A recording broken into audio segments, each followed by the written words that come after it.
ፍቅር እንዲህ ነው። እስኪ አስነኪው እስኪ በደምብ እንዲህ ነው ስለ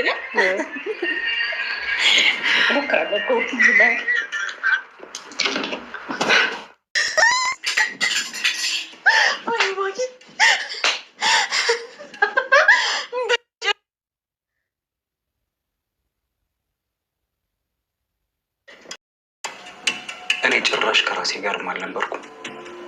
ስለዚህ እባክሽ ምንም የተፈጠረው ነገር እንዳልተፈጠረ አስቢ።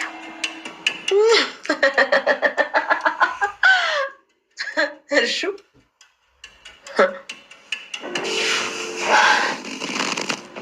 እኮ እኔ ማኪ ነኝ። ከውዱ ፍቅሬ ጋር ያሳለፍኩትን ውብ የሆነ ምሽት የምረሳው መቼም አላደርገውም።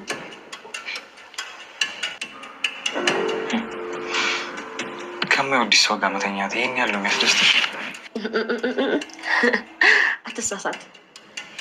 የምደሰተው ከማወደው ሰው ጋር ስለሆነ ነው። እና ደግሞ ቢደገም ራሱ አይደብረኝም። ናትናኤል በስካር ተገፋፍቶ ከማኪ ጋር መተኛቱን ተከትሎ እናቲቱ በሁለት ሀሳቦች እየተወዛገበች ነው። ማለትም ማኪን አልወዳትም አሊያም ደግሞ ሰላም ናት የህይወቴ እስትንፋስ፣ እሷን ነው አግብቼ መኖር የምፈልገው፣ ማኪን ከህይወቴ አስወጭልኝ በማለት ለእናቱ ሲነግራት እያልከኝ ነው ልጄ? ካልወደድካት ለምን አብረሃት አደርክ? ምክንያቱም ጧት ወደ ክፍል በመጣው ሰዓት አብረሃት እንደተኛህ ተመልክቻለሁ በማለት ናትናኤል እንደተሳሳተ ነግረዋለች። ናትናኤል ደግሞ ስካሩን ተጠቅማ ወጥመዷ ውስጥ እንዳስገባችው እንጂ እውነት ሆን ብሎ ከማኪ ጋር እንዳልተኛ ከራሱ ጋር በሀሳብ ጭልጥ ብሏል። ታዲያ እናቲቱ እያሰበች ያለችው እውነትም ማኪን እየተጫወተባት እያሾፈባት ይሆናል፣ አሊያም ደግሞ ሁለታቸውንም በአንድ ቃል እወዳቸዋለሁ እያለ እያሾፈ በሰላምም ሆነ በማኪ ጊዜያቸውን ለማቃጠል ሆን ብሎ እየተጠቀመው መስሎም እየታያት ነው። እኔ ማኪን በጭራሽ አልወዳትም፣ ከህይወቴም ልትወጣልኝ ይገባል፣ ከሰላም ጋር ያለኝን የፍቅር ግንኙነት ልታሻክርም ትፈልጋለች። በዚህ ሁኔታ ቀን በቀን ችግር እየፈጠረች በጭራሽ ለእኔ አልተመቸችኝም፣ ስለዚህ ቤታችን ለቃ ትውጣ በማለት ለእናቱ ነግሯታል። እናቱ ደግሞ ያደራ ልጅ ናት፣ የትም መሄጃ የላትም፣ ከቤቴ ጨክኜ ባባረራት የማኪ ዕጣ ፈንታ ጎዳና ላይ መውጣት ነው የሚሆነው። ስለዚህ በዚህ ሁኔታ ተሰቃይታ እንድትኖር ደግሞ አልፈልግም፣ ቢያንስ የእሷን ነገር ልጠብቅላት ይገባል። እንደዚህ እየሆነች ያለችው ስለወደደች ስላፈቀረች እንጂ ሌላ ነገር አስብ አይደለም፣ እባክህ ልጅ ተረዳት ስትል ማኪን መረዳት እንዳለበት እናቲቱ አሁንም ከናቲ ጋር እያወሩ ነበር። ነገር ግን ከበፊቱ ዛሬ እናትየዋ በሀሳብም ቢሆን ትንሽ ለመስማማት አስችሏቸዋል።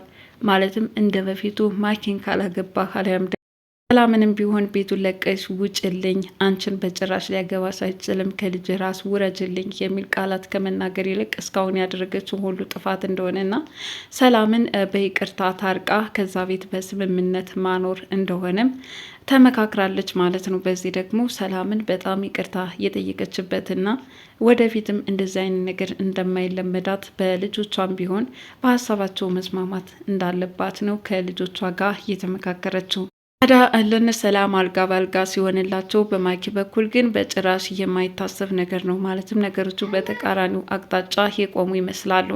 ምክንያቱም እሷ ከዚህ በኋላ ናቲ የኔ እንጂ የማንም አይደለም፣ ያቺ ሰላም ተብዬዋም በህይወት የለችም፣ ከዚህ በኋላ ወደዚህ ቤት የምትመጣ አይመስለኝም፣ እኔና ናቲ ቀጣይ ህይወታችን እየተደላደልና እየሰመረ ነው ስትል ነገሮችን ብታመቻችም የባሰ ሲወል ሆነው ጠብቀዋታል ማለት ነው። ሰላም የሮዛ ድራማ ተከታታዮች እንደምናላችሁ በያላችሁበት በዓለም ዳርቻ ሰላማችሁ ይብዛ እያልኩኝ ቀጣዩን ክፍል ይዤላችሁ መጥቻለሁኝ።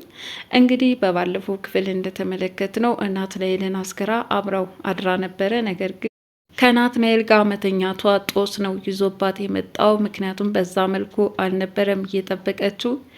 እንደውም ከዚህ በኋላ በፍቅር ማታውኑ በጣም እንደወደድከኝና እንዳፈቀርከኝ ለብዙ ጊዜ ስታሽሙነሙነኝ ቆይተ ነበር፣ ነገር ግን አሁን ላይ አልወድሽም ብትለኝ አልሰማህም በማለት ነገሮችን ለማስተባበል ሞክራለች። ናትናኤልም ስካሩን ተጠቅማ እንደተጠቀመችበትና ጭራሽ ደግሞ እንደዚህ አይነት ነገር ድጋሚም እንዳታነሳ አለበለዚያ ወዮልሽ ሲጥ አድርጌ እገልሻለሁ ማለቱን ተከትሎ ሰማይ ምድሩ ተገለባብጦባታል ማለት ነው። በሌላ በኩል ሮዛ እንግዲህ ወንድሟ የሆነ ስህተት ውስጥ እንዳስገባችው ጠርጥራለች። ስለዚህ ያው ስህተቱ እንዳለ ሆኖ ደግሞ ሰላም በማትሰማበት በማጠረጥርበት አጋጣሚ ስራቸው እንደነበረ እንዲቀጥልና አሁንም ቢሆን የሚገጥማቸውን ፈተና በድል እያሸነፉ ሁለታቸው በሰላም ተስማምተው እንዲኖሩ ነው እያደረገች ያለችው።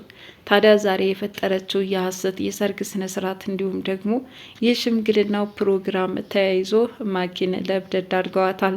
ተደማጭና ተቀባይነትን እያጣችው ማኪም ከኔ ውጭ ወደ ውጭ ከኔ ውጭ ማንንም አያገባም ናትናኤል የኔ ነህ እያለች ከራሷ ጋር እየታገለች ትገኛለች። ነገር ግን ለነገሯ ሁሉ ምንም አድማጭ አላገኘችም ማለት ነው። ሰላምና ናትናኤል ከብዙ ፈተና በኋላ መተሳሰባቸውና መጓደዳቸው እጅግ እየበለጠ እየጠነከረ መምጣቱን ተከትሎ አሁን ላይ ማኪን የባሰ እያናደዳት መጥቷል። እሱም እንግዲህ እንዴት አድርጌ ነው ሁለታቸውን ልለያይ የምችለው በማለትም ስትጠነስስ ቆይታለች። የሰርጋቸውን ስነ ስርዓት የሆነ ነገር አድርጋ ልታበላሽባቸው እንደምትችል ነው ስትዝት የቆየችው። ታዲያ የኋላ ኋላም ናትናኤል እውነትም ደንግጧል። ምክንያቱም ራት ያደረበትን እያስታወሰም የሆነ ነገር ልታደርግ እንደምትችልም እያስብ ስለነበር ወደ ክፍሏም ተከትሎ በመሄድ ማኪ ምንድነው ልታደርግ ያሰብሽው? ያኔ ልታበረክትልኝ የፈለግሽውን ነገር ዛሬ ብታደርጊው በጣም ደስ ይለኛል። ያቀድሽውን ንገሪኝ ሲል ነበር የጠየቃት። ስጦታ ቀድሞ አይሰጥም፣ የዕለት ሁለት ጠብቅ፣ በደንብ አስሽጌና አስተካክዬ አዘጋጅቼ እሰጥሃለሁ ስትል ነው እየመለሰችለት። ሮዛና ሰላም ግን በተቻላቸው መጠን ማኪን ማናደድ ማበሳጨት ስለቻሉ በጣም ነው ደስ ያላቸው። ምክንያቱም ይህን ነገር ሲጠባበቁት ነበረ። ልታብድ ነው፣ ልትቀውስ ነው፣ ልትጮህ ነው እያለች ሙድ ትይዝባት ስለነበር አሁንም በተመሳሳይ መንገድ የሆነው ያ ነው። ማለትም ናትናኤል ሆን ብሎ ከእሷ ፊት ሙሽራዬ ሙሽራዬ እያለ መጨፈሩ እውነትም በእኔ ላይ ለምንድን ነው ይህንን ሶቀቃ እንዲያደርስብኝ የምፈቅደው? ናትናኤል ለምን አታቆምም? እውነት እያደረክ ያለሁ ነገር ጥሩ ነው ወይ? ለእኔ ሞራልስ አትጠነቀቅም ወይ ስትል ነው እየተቆጣችው።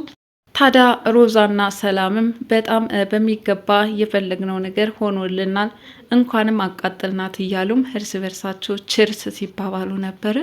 እንግዲህ የሙሽራ ሙዚቃም ቀጥሎ በጣም ደመቅ ባለ ሁኔታ ሙሽራዬ ሙሽራዬ እያሉም ሙሿቸውን ቀጥለዋል ማለት ነው።